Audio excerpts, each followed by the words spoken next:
Marcel, Salut Christophe, ça va? très bien. Quelle surprise de te retrouver ici à Ludovia. Une surprise, mais non, j'adore ces endroits d'effervescence pédagogique avec le numérique et toutes ces choses-là, des profs motivés, c'est génial. Hein. C'est génial. Alors qu'est-ce que toi tu es venu faire à Ludovia? Oh ben, je dirais d'abord, je suis venu écouter. Alors je papillonne, je vais de stand en stand, une communication par-ci, un petit atelier par-là, c'est la richesse, hein, c'est vraiment la variété et je te dis, on apprend, tu sais que c'est un mot qui m'est cher, l'apprentissage, on apprend toujours, quoi, parce que les gens voient les choses différemment de toi et donc ce brassage, c'est super. Sinon, je suis venu faire un pechakucha, tu vois de quoi il s'agit. Et cet après-midi, j'aurai une conférence sur l'apprentissage toute la vie durant. Ouais. C'est un beau thème. Et aussi une table ronde sur les pratiques pédagogiques et ces choses-là. D'accord. Tu as fait des choses autour de la classe inversée cette fois-ci ou pas? Disons, non, je l'ai mise un peu en veilleuse parce que, tu sais, j'ai fait un peu mon travail d'évangéliste, de mentorat et ce genre de choses. Et maintenant, je crois qu'il faut prendre le temps aussi d'écouter, de voir un peu les pratiques. Donc, j'ai surtout été écouter les autres. Mais bon, évidemment, c'est un thème qui m'intéresse toujours et tu sais que d'abord, j'ai essayé un peu de voir la variété de toute cette classe inversée. Tu sais que j'adore employer le pluriel parce que la classe inversée, ça me fait parfois un peu peur, ça a l'air un peu normatif, quoi. Je te le fais pas dire.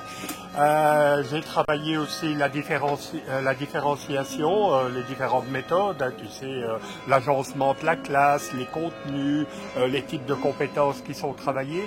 Et maintenant, j'ai envie de me lancer dans tout ce qui est savoir-être, tu sais, le socio-affectif. Ouais. Parce que justement, quand je regarde les personnes, et les élèves aussi, dans les classes inversées, je vois toujours quelque chose qui est fabuleux, c'est des sourires, c'est des gens qui se parlent avec de l'écoute, de la réciprocité, de l'engagement, une certaine solidarité. Évidemment, il ne faut pas rêver, hein, ça ne vient pas tout seul, les humains, ils ont des réserves comme ça, mais au niveau de l'apprentissage, on ne peut pas faire autrement qu'apprendre ensemble.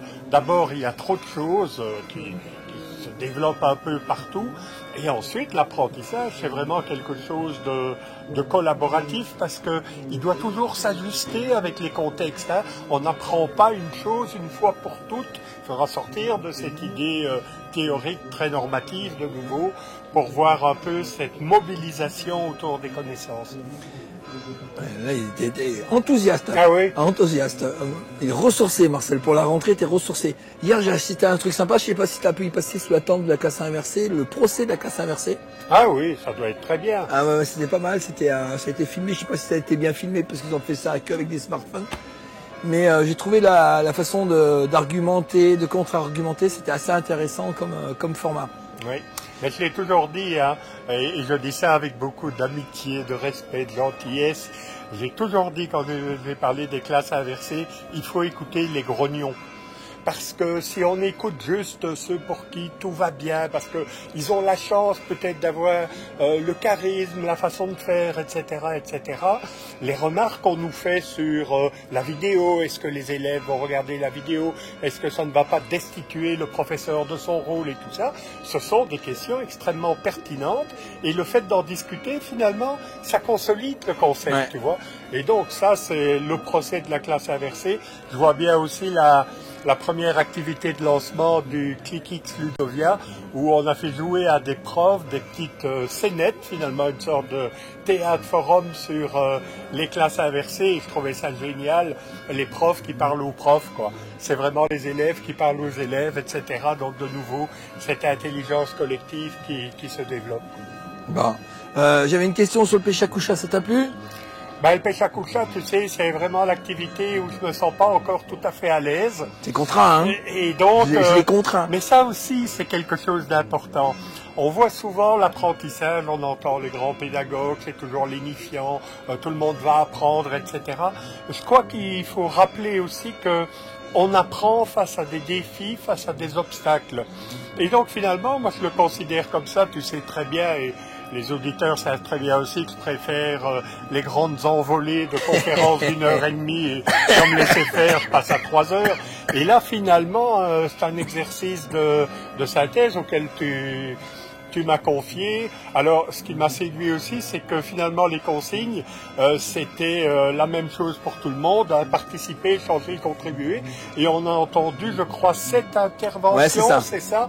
Et chacun a pris ça avec un angle d'attaque différent. Fabuleux, hein, par rapport à la définition du Larousse, qui a l'air partager, c'est ça, échanger, c'est ça et tout. Là, on a vu, hein, ça partait dans tous les sens de Claire, hein, dans le Nouveau-Brunswick, à ce qui se passe en Belgique, en France, etc.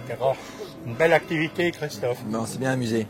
Enfin, moi, j'ai pris plaisir à présenter la soirée, malgré mon état avancé. Ça va mieux, hein. Ah ouais, ça va, mais je suis ressuscité. Tu étais venu il y a 3-4 ans, 3 ans. Oui.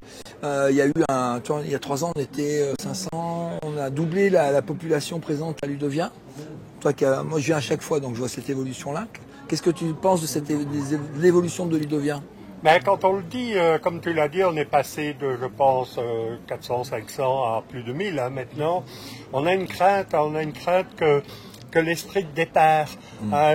J'ai parlé du Woodstock de la pédagogie, hein, tu sais bien, mais très gentiment. Hein, je veux dire des gens qui croient. C'est qu'il y a plein de gens qui t'attendaient dans le bain de boue sur la sais, place bon, du je préfère regarder les autres.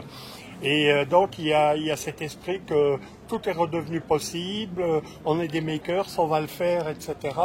Et j'avais un petit peu peur que ce changement d'échelle, qui est quand même très important, enlève un peu de tout ça.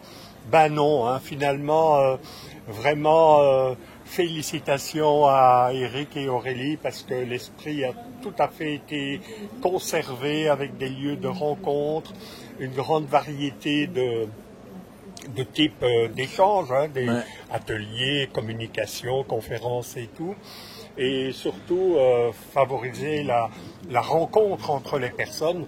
Ça, c'est quelque chose de fabuleux. Donc, enfin, un colloque, une conférence qui fait ce qu'on dit qu'il faut faire, quoi. Voilà. Et voilà, c'est bien. En parlant de il faut faire ce qu'on dit et faire comme on dit, un truc comme ça, on a reparlé de l'ouverture on relance une nouvelle session d'Eland 2. Voilà, oui. Je suis un peu poussif sur mon intro. Eland 2 en octobre. Donc c'est un MOOC pour apprendre à enseigner en ligne et ce MOOC se suit donc en ligne.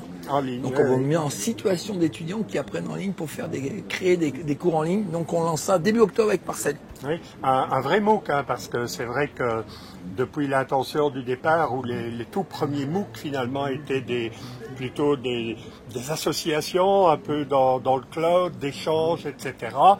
Ben, moi j'ai toujours dit le mot MOOC en lui-même avec un C qui sentait bon le connectivisme, ben, il est redevenu finalement commercial.